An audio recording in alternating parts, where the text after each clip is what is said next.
I address you at this time in my capacity as President of the National Olympic Committee of St. Kitts and Nevis.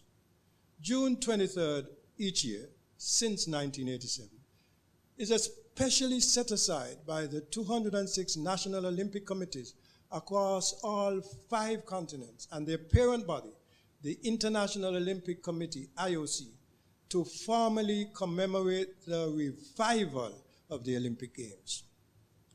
June 23rd is the birth date of the individual deemed to have been most pivotally associated with the rebirth of what we now refer to as the modern Olympic Games.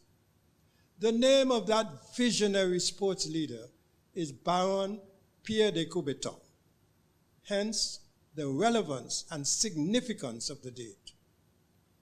In an Olympic year, the celebrations embarked upon by the respective National Olympic Committees assume significant proportions as the activities tend to bring into even sharper focus the power of sport, the abiding Olympic values of excellence, friendship, and respect, and they culminate in July with the Olympics and Paralympic Games. COVID-19, the bugbear that caused the postponement of the 2020 Olympic Games, first time in history, is still very much center stage as we stand at the threshold of the 2020+1 Tokyo Olympic Games rescheduled for July 23rd through to August 8th, some 30 days away, with the Paralympic Games to follow 2 weeks hence. Never did I think that Liam Morgan, writing in an article in Inside the Games back in December 31st, 2020, would prove so prophetic when he observed that, and I quote, "If we have to postpone the Games again, the world will have much more to think about than a sports event." In fact, so impactful has the COVID-19 been on the local scene that wisdom dictates that the National Olympic Committee of St. Kitts and Nevis postponed the planned activities it had scheduled for this year's celebrations. The International Olympic Committee and its partner organizers of this phenomenal multi-sport spectacle were up against tremendous odds as they remained committed not to cancel or further postpone the 2020+1 Olympic Games. There were vocal and robust protests from several influential quarters and significant percentages of the residents of the host country. The need to introduce a state of emergency, which still obtains to this very moment in several cities and provinces, in an effort to curb the rising incidences of COVID cases. There were the dwindling numbers of volunteers, so critical to the success of a game. All these factors and more combined to exacerbate the challenges that seemed to strengthen the case of those who favored cancellation or further postponement. The IOC held fast to the posture that the games are on, but they would be different. The prevailing view was that, as overwhelming as the situation may be, we should not be overcome by it.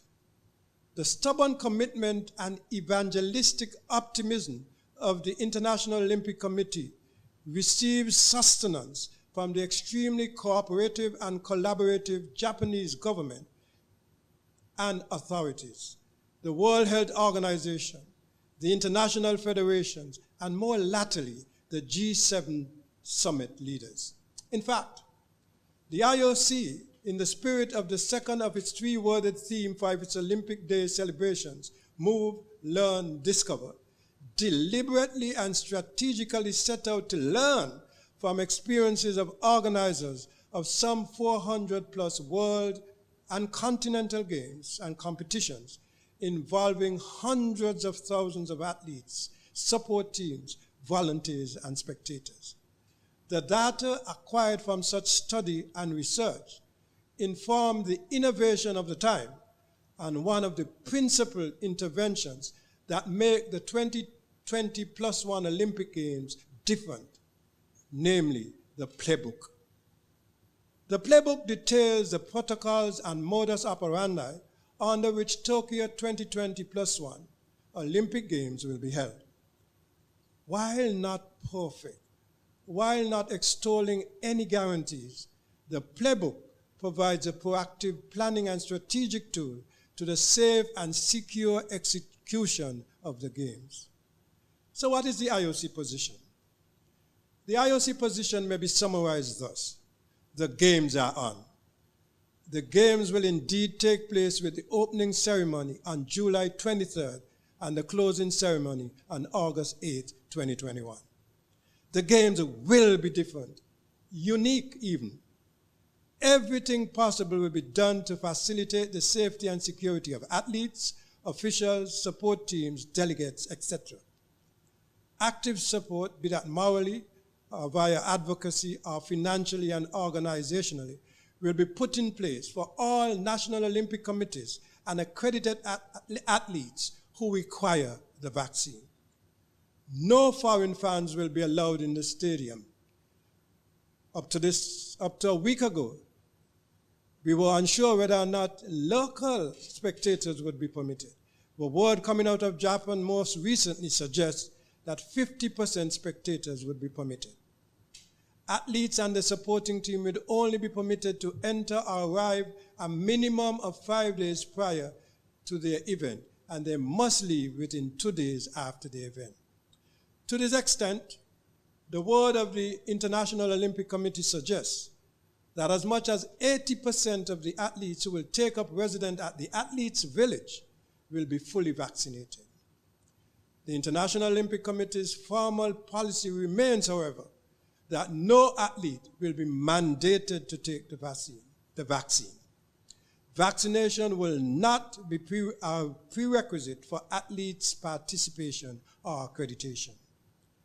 As for the National Olympic Committee's position, similarly, the National Olympic Committee of St. Kitts and Nevis does not mandate any athlete or delegate to take the vaccine to participate. The National Olympic Committee is following the IOC lead that the Games are on, and as such, we are preparing to participate therein. The National Olympic Committee of St. Kitts and Nevis will be guided by the science and data emanating from the medical and other appropriate experts associated with the IOC, WHO, local health authorities, and government to determine guidance, instruction, and recommendations to give to athletes, officials, support team, and delegates who constitute the accredited Tokyo 2020+1 Olympic team, SKN. Priority and precedence would be attributed to information and advice based on the circumstances, locale, geography, etc., that exist at the time and space. We thank the local authorities, Ministry of Health et al., for making the vaccine available, free of cost, to athletes and delegates who desire the vaccine, and for doing so as seamlessly as possible. Athletes based in the United States can avail themselves of the partnership established among the St. Kitts and Nevis Olympic Committee, the United States Olympic Committee, Pan Am Sports, and the International Olympic Committee to secure access to the vaccination, if they so desire, on U.S. soil, at stipulated access centers, and by so doing, taking advantage of the opportunities to train, compete, see qualifying times, distances, and performances, etc., without having to endure the prospect of travel that may, in turn, incur the hurdle of quarantine requirements. Where transportation and vaccine costs are involved, these will be covered at no cost to the athletes concerned. As for the composition of the St. Kitts Nevis team, several athletes were singled out for scholarship opportunities based on performance and potential over time with a view towards qualifying for the Tokyo Olympic Games. Among the list of athletes were Jason Rogers, male athlete in the 100 meters, Warren Hazel, male athlete in the 400 meters, Hakeem Huggins, a male athlete in the 100 and 200 meters, Jermaine Francis, a male athlete in the high jump, Chanel Cook, a female athlete in the 100 and 200 meters, Rihanna Richards, female athlete in the 400-meter hurdles, and Crystal Leibel, the female athlete in the long jump. To date, only one athlete, Jason Rogers, has qualified for participation. Mr. Lester Hanley has been appointed a chef de mission and will double up, given the small size of Olympic Team SKN, as a COVID liaison officer, CLO. The position of CLO is a new one, and understandably so, given the times in which we currently operate. Over the period 2018 to 2021, a total of EC 1.2 million were expended on behalf of the scholarship holders, other elite athletes and teams to facilitate their preparation, namely training, nutrition, medicals, travel, and accommodation. By way of an update since last Olympic Day, I refer to the following. Support to member federations. The St. Kitts Nevis Olympic Committee provided direct financial support to its member federations, which proved to be, in the vast majority of instances, the only source of income, and for almost everyone, the principal source. That financial support averaged EC $27,000 per annum per member federation, totaling an expenditure of EC $864,000 over the past 4 years. Bear in mind that 2 of those last 4 years were overwhelmed by the vagaries and uncertainties of COVID-19. Hence, the monetary injection is what kept member federations afloat and breathing, particularly over pandemic era. The direct financial support mentioned above was also complemented by the dozens of personal development, human resource development, training, and enrichment opportunities conducted online or via video conference for the benefit of member federations and their constituents. Many a member federation took advantage of whatever was offered despite the pandemic. They engaged in on-field and outdoor action, often under strict COVID-regulated protocols. In this regard, I recall the persistence and perseverance of the St. Kitts and Nevis Handball Federation, which managed, by dint of its creativity, to remain within the latitude afforded by COVID-19 regulations and conducted a male and female beach handball league involving teams from St. Kitts and Nevis. So too must the St. Kitts and Nevis Sailing Federation be commended for its resilience and steadfastness, out of which came the opportunities it provided for its membership to be involved in sailing-related activity and its recognition of the need to focus more on improving swimming capabilities in order to strengthen safety procedures in its discipline. The St. Kitts and Nevis Tennis Association maintained its momentum from the previous year and impressed with its staging of the Liamigo Rally J5 tennis tournament. The St. Kitts and Nevis Amateur Basketball Association, for its capacity to take advantage of every window of opportunity to provide basketball action.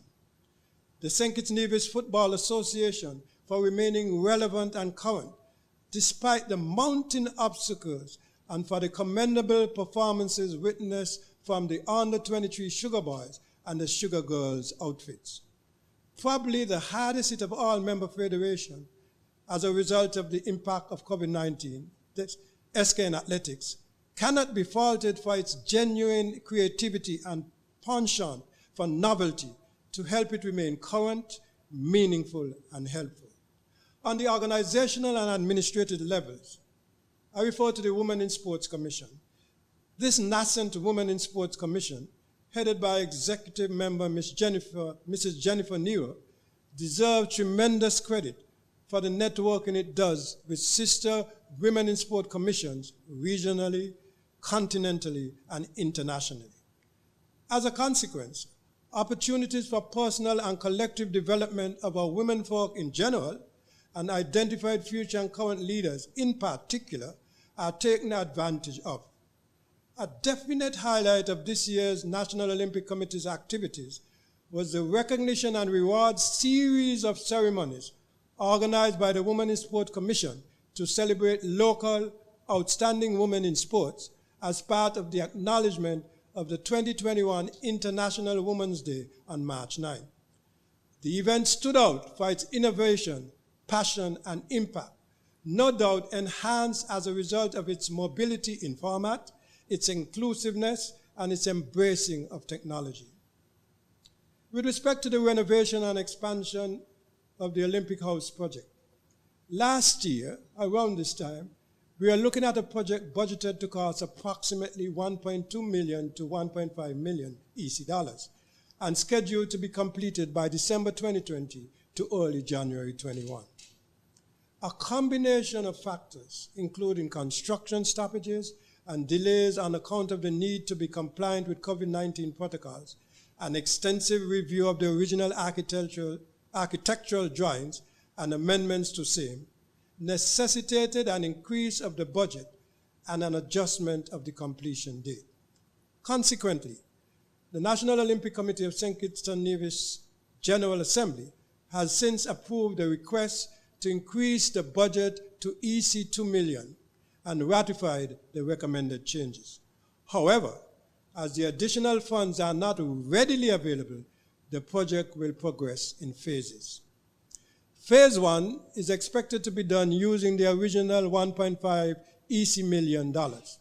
It is to include a functionally operational space ready to accommodate office staff and officers of the National Olympic Committee, the conference room, director's boardroom, kitchenette, plumbing and toilet facilities, air conditioning, internal storeroom, friendly access, entrance, and exits to facilitate the differently abled, security, technology, and welcoming landscape.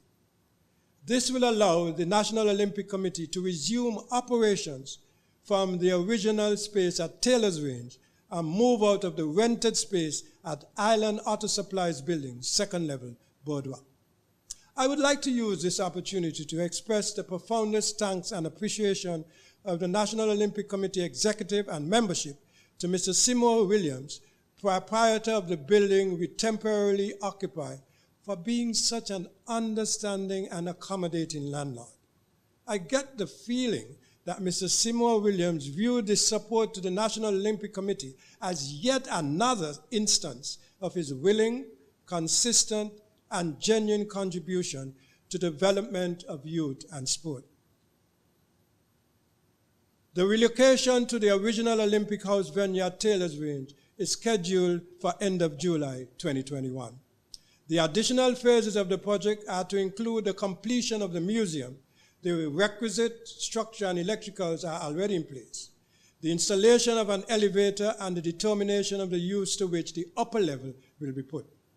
No amount of credit is enough for the Pan Am Sports or principal financial support in this project, to the tune of US $400,000 in the first instance.